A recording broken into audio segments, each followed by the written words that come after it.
ہمارے پاس جب لوگ آتے ہیں اور وہ داخل طریقت ہوتے ہیں تو ہم جو بنیادی چیزیں ان کو بتاتے ہیں تو ان میں سے ایک چیز یہ لازمی بتاتے ہیں کہ رزق پاک نہیں ہوگا تو باطن روشن نہیں ہوگا. یہ بنیادی بات ہے. اگر رزق پاک نہیں ہے تو میرے حضور نے ارشاد فرمایا کہ ایک بندہ سفر کر کے کعبۃ اللہ کے صحن میں پہنچتا ہے اور کعبے کے پردوں کو تھام رہا ہے وہ یمد یدیہ اور لمبے لمبے ہاتھ کر کے کہتا ہے اے اللہ, لیکن اس کا کھانا حرام ہے, اس کا پینا حرام ہے, اس کا لباس حرام ہے, وہ غذیہ بالحرام, اس کو غذا حرام سے دی گئی ہے. میرے حضور نے فرمایا اس کی کوئی دعا قبول نہیں ہوگی.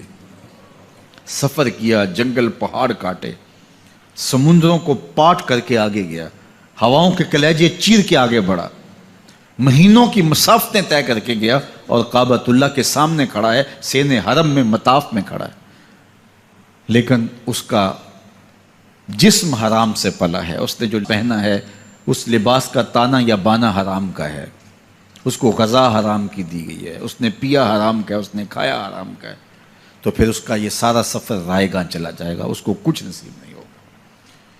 تو سب سے پہلی شرط اس عنوان سے عقل حلال ہے. اس کے بعد پھر صدق مقال ہے کہ آپ کی زبان جھوٹ نہ بولے. جب کوئی شخص جھوٹ بولتا ہے روحانیات تو دور کی بات ہے, اللہ کے فرشتے اس سے 1 میل دور ہٹ جاتے ہیں. جب کوئی شخص جھوٹ بولتا ہے تو حدیث پاک میں آتا ہے اس کے منہ سے ایک خاص قسم کی بدبو نکلتی ہے.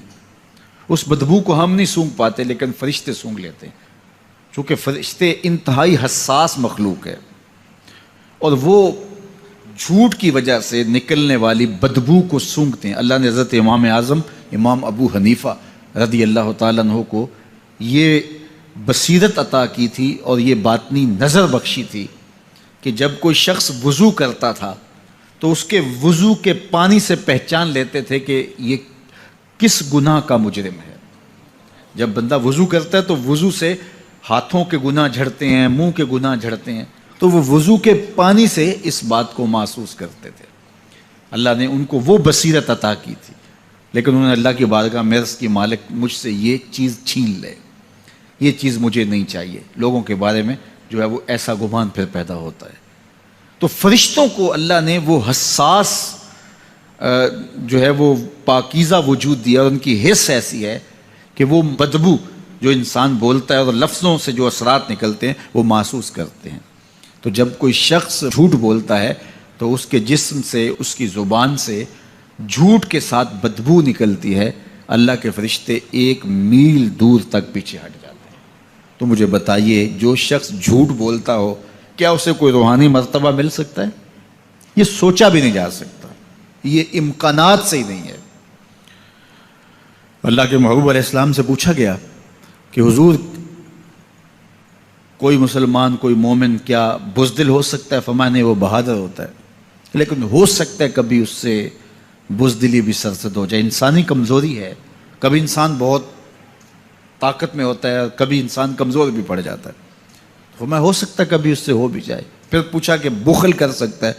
فرمایا نہیں, مومن سخی ہوتا ہے لیکن ہو سکتا ہے کبھی اس سے بخل بھی ہو جائے. کبھی کبھی دولت اسے اچھی بھی لگنے لگ جاتی ہے, جس طرح فرمایا گیا کہ اولاد مبخلتن مجبنتن, یہ جو اولاد ہوتی ہے یہ بندے کو بخیل بھی بنا دیتی ہے اور بزدل بھی بنا دیتی ہے. جب اولاد نہیں ہوتی تو بندہ سخی بھی ہوتا ہے اور بندہ جو ہے وہ مشکل حالات میں بھی کود جاتا ہے, لیکن جب اولاد ہوتی ہے تو پھر مشکل حالات میں کودنے سے پہلے سوچتا ہے میرے بچے ہیں یتیم ہو جائیں گے. اس کو یہ خیال آتا ہے, پہلے ایسے مال لٹاتا ہے لیکن اولاد ہو جائے تو پھر وہ اولاد کا سوچتا ہے کہ ان کے لیے کچھ میں جمع کر لوں. تو اولاد فرمایا میرے حضور نے کہ مبخلہ و مجبنہ, یہ بخیل بھی کر دیتی ہے اور یہ کمزور اور بزدل بھی بنا دیتی ہے. تو مومن ہوتا بہادر ہے لیکن ہو سکتا ہے کبھی اس سے بزدلی بھی ہو جائے. مومن سخی ہوتا ہے لیکن کبھی ہو سکتا ہے اس سے بخل بھی ہو جائے. لیکن تیسرا سوال حضور سے پوچھا گیا کہ مومن جھوٹا ہو سکتا ہے؟ تو اس پہ 2 ٹوک کہا, نہیں جھوٹا نہیں ہو سکتا. یہ نہیں ہو سکتا کہ مومن ہو اور جھوٹا ہو, وہ سچ بولنے والا ہوگا. تو عقل حلال اور صدق مقال, یہ 2 خوبیاں جو ہیں یہ اہل اللہ کا طرائے امتیاز ہے اور یہ مجھے اور آپ کو اختیار کرنی چاہیے. حضرت خلیل اللہ جب وادی غیر ذی زرع میں سیدہ ہاجرہ اور ان کے معصوم نونہال کو چھوڑ کر کے جانے لگے. ایسی وادی جہاں حیوانی وجود بھی نہیں تھا، نباتات بھی نہیں پائے جاتے تھے، پانی کا ایک قطرہ بھی دستیاب نہیں تھا. کالے سیاہ محیط پہاڑ جیسے فولاد پگھلا کے ڈال دیا ہو. وہ وادی جہاں دن کو بھی خوف آئے، وہاں حضرت ہاجرہ نے راتیں بھی گزاری. کتنا دردناک لمحہ تھا. جب سحری کا وقت ہوا، حضرت خلیل اللہ دعائیں دے کے رخصت ہونے لگے. حضرت ہاجرہ سلام اللہ نے آگے بڑھ کے اپنے شوہر نامدار کا دامن پکڑ لیا.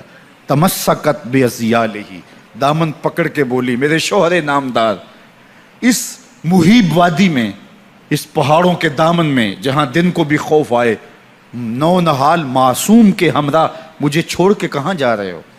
حضرت خلیل اللہ نے کوئی جواب نہیں دیا.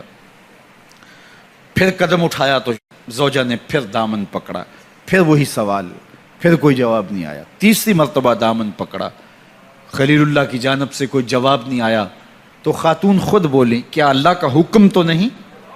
تو حضرت خلیل اللہ نے کہا، نعم، ہاں اسی کا حکم ہے. حضرت ہاجرہ نے دامن چھوڑ دیا، کہا جائیے، خیر سے جائیے، اگر اس کا حکم ہے وہ ہمیں ضائع نہیں ہونے دے گا. جہاں دن نہیں گزارے جا سکتے تھے، پھر اس خاتون نے وہاں راتیں بھی کاٹی. وہ وادی جس میں وحشت بھی قدم رکھتی تھی ڈر ڈر کے، جہاں پھرتے تھے آوارہ تھپیڑے بادے سر سر کے، جہاں پر گھاس اگتی ہے، جہاں نہ پھول کھلتے ہیں، مگر وہ سرزمین ہے آسماں بھی جھک کے ملتے ہیں. اپنی پاک باز بیوی اور نونہال بیٹے کو چھوڑ کے حضرت خلیل اللہ دعائیں دے کے رخصت ہو گئے. تھوڑا سا توشہ تھا، 2-1 دن کے بعد ختم ہو گیا. پھر ماں کی چھاتی سے دودھ بھی خشک ہو گیا. نونہال پیاس سے تڑپنے لگا. ماں تو پھر ماں ہوتی ہے، تڑپتی ہوئی ممتا کا دل بے قرار ہوا. ایک پتھر کے سائے میں معصوم اسماعیل علیہ السلام کو لٹایا اور پانی کی تلاش میں جبل صفا پہ چڑھی. اطراف میں آسمانوں کی طرف دیکھا، کہیں کوئی پرندے اڑتے دکھائی دیں اور پانی کا نشان ملے اور میں وہاں سے بیٹے کے لیے 2 بوند لے آؤں، لیکن کچھ دکھائی نہیں دیا. تا حد نظر پھیلا ہوا آسمان ہی آسمان ہے اور پہاڑ ہی پہاڑ نیچے دکھائی دیتے ہیں.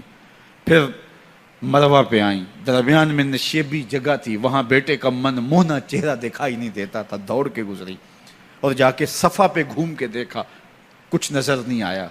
ادھر بھی دیکھ لیا، ادھر بھی دیکھ لیا، لیکن ماں تھی. پھر دوبارہ صفا پہ آئی، صفا پہ دیکھا، کچھ دکھائی نہیں دیا. پھر تڑپ کے مروہ پہ آئیں، وہاں پھر دیکھا، کچھ دکھائی نہیں دیا. پھر صفا پہ آئی، کبھی صفا پہ کبھی مروہ پہ. تڑپتی ہوئی ماں کی ممتا، بے قرار دل. ادھر پانی کی پیاس سے تڑپتا ہوا معصوم اسماعیل پتھر کی اوٹ میں. درمیان سے ماں گزرتی ہے تو بھاگ کے گزرتی ہے کہ بیٹے کا من مونا چہرہ بھی نگاہوں کے سامنے رہے. ذرا منظر تو دیکھو کتنا دل آویز ہے. اللہ اکبر، سینوں میں پتے پانی ہو جائیں، پتھر بھی ہو تو پگھل جائے اس زہرہ گداز داستان سے. لیکن اللہ پر توکل اور ماں کی بے قراریاں، کبھی صفا پہ کبھی مروہ پہ، زبان پہ شکایت نہیں ہے. پھر جب مروہ پہ پہنچتی ہیں، 7 چکر مکمل ہو گئے، تو ادھر کیا دیکھا کہ معصوم اسماعیل ایڑیاں رگڑ رہا ہے. ماں کا دل ڈولنے لگا کہ بیٹا آخری لمحوں میں. دوڑی کہ بیٹے کو جا کے اپنی چھاتی سے چمٹاؤں، ہو سکتا ہے 2 قطرے دودھ کے اس کی زندگی کی آس بندھا دیں. تو ماں دوڑتی ہوئی آئی، لیکن جب قریب آئی تو منظر بدلا ہوا تھا. معصوم کی ایڑیوں کے رگڑنے سے تازہ چشمہ پھوٹ رہا ہے. پانی ہے کہ بے قابو ہونا چاہ رہا ہے. آگے بڑھی، جلدی جلدی مٹی کی منڈھیری کرتے ہوئے کہا، زم زم، رک جا رک جا. اللہ اکبر. ہاجرہ سلام اللہ علیہا نے حضرت اسماعیل کی محبت اور اپنے رب پر توکل کی انوکھی اور البیلی داستان رقم کی. کہا، ہاجرہ تو نے بھی حد کر دی، لیکن قیامت تک تیری راہوں کو بھی جلوہ گاہ بنا دیں گے. یہاں نبی بھی دوڑیں گے، ولی بھی دوڑیں گے، غوث بھی دوڑیں گے، کتب اور ابدال بھی دوڑیں گے، شہنشاہ بھی دوڑیں گے، کج کلا بھی دوڑیں گے. یہ دوڑنا ہم عبادت بنا دیں گے. حتیٰ کہ امام الانبیاء بھی ان راہوں کی سائی کرتے رہے. عجیب رنگ، عجیب منظر اور عجیب کیف کا عالم. اچھا، یہاں رک کے ایک بات کرنا چاہوں گا، اگر آپ کی توجہ ہو. جہاں حضرت ہاجرہ دوڑیں اور ان کے مبارک قدم وہاں لگے اور لگ کے ہٹ گئے، عارضی نسبت ہے، مستقل نسبت نہیں ہے. جہاں ان کے قدم لگ کے ہٹ گئے وہ جگہ تو جلوہ گاہ بن گئی، اور جہاں حضور خود جلوہ فرما ہیں وہ گنبد خضرا جلوہ گاہ کیوں نہیں ہو سکتا ہے؟ اب یہ پانی جہاں حضرت اسماعیل کے قدم لگے، یہ پانی دنیا کا عظیم ترین پانی ہے، اور پھر اس کا پروٹوکول یہ ہے، اس کو کھڑے ہو کے پیا جاتا ہے۔ یار یہاں بھی روک کے ایک بات کہہ دوں، حضرت اسماعیل کے قدموں کو چھونے والے پانی کا پروٹوکول ہے کہ اس کے لیے کھڑے ہو جائیں، اور حضرت اسماعیل مسجد اقصی میں جس کے پیچھے کھڑے ہو کے نماز پڑھتے ہیں، اس امام کے لیے کھڑے ہو کے مصطفیٰ جان رحمت پہ لاکھوں سلام پڑھ لیں تو اس میں شرک کہاں سے آ جائے گا؟ تو یہ تکریم ہے، یہ عزت ہے اس پانی کی کہ اس نے حضرت ذبیح اللہ کے قدم چھوئے ہیں۔ تو یہ سارا حج، اللہ اکبر، ہمیں ہمارے ماضی سے جوڑتا ہے۔